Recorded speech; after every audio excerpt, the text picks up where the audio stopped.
After several minutes into the flight back to Boston, the holocom suddenly comes alive with reports that a huge fireball from the sky, possibly a meteor, has destroyed the city of Berlin.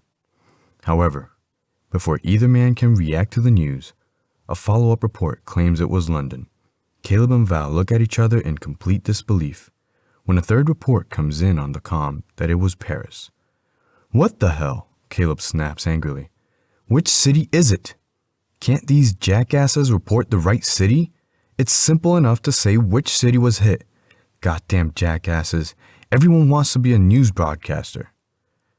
20 minutes later, as they circle Logan Airport, they wait patiently for landing instructions. Caleb and Val continue to listen to reports of the different cities in Europe being destroyed one after the other as they circle waiting for permission to land. Caleb thinks to himself, "What the hell is going on? This isn't a freak accident. We're under attack by someone." Val, surprised, suddenly yells out, "Cale, we got something big coming in on the radar and it's right above us." Caleb quickly looks everywhere above and asks, "Where, Val? Give me a vector. What is it? Where is it?" "It's coming from directly above," Val yells. "It's heading towards the heart of Boston and we're right in its path. And Cale, it's fast. Really fast." Val immediately looks over his instruments again, making a decision. "Cale, listen to me." Speaking clearly, Val says, "Take heading 339er, now." Caleb speaks over the radio to the passengers. "Everyone buckle in. We have something heading towards us." "I gotta get us out of this now. Please, God, just one more time. Let me see my family again." Caleb, a decorated and skilled pilot, maneuvers the jet away from the incoming object at top speed.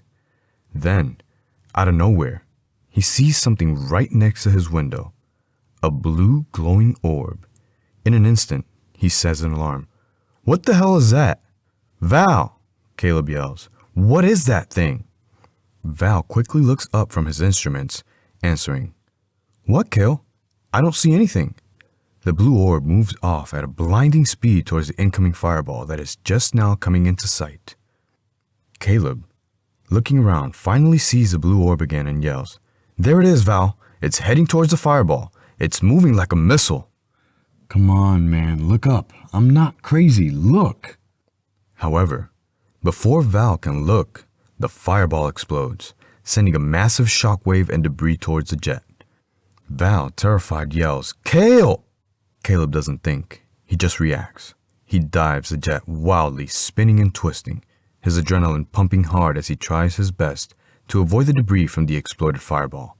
However, as good as Caleb is, there is just too much debris as the jet is hit, taking serious damage to its left wing and engines.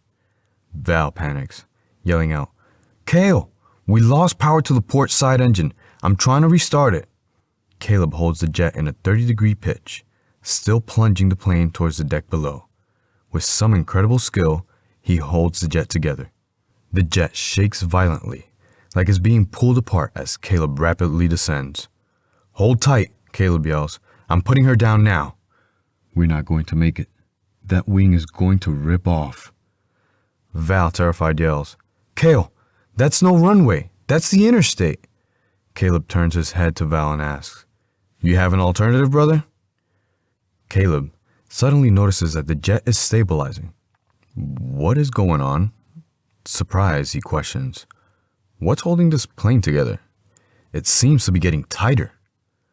The plane dives hard to the interstate below.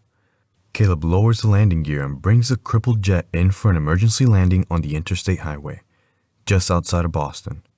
The crippled plane stops amazingly short, within only a few hundred yards of travel down the interstate. What's even more surprising is that Caleb avoids hitting any of the road traffic on one of the busiest interstates. Just then, the damaged engine and most of the wing fall off from the plane. Caleb, shaken up, screams out in complete frustration, "What the hell is going on? This is insane. What the hell is happening?" Caleb suddenly realizes the overall situation and says aloud, "Oh my God,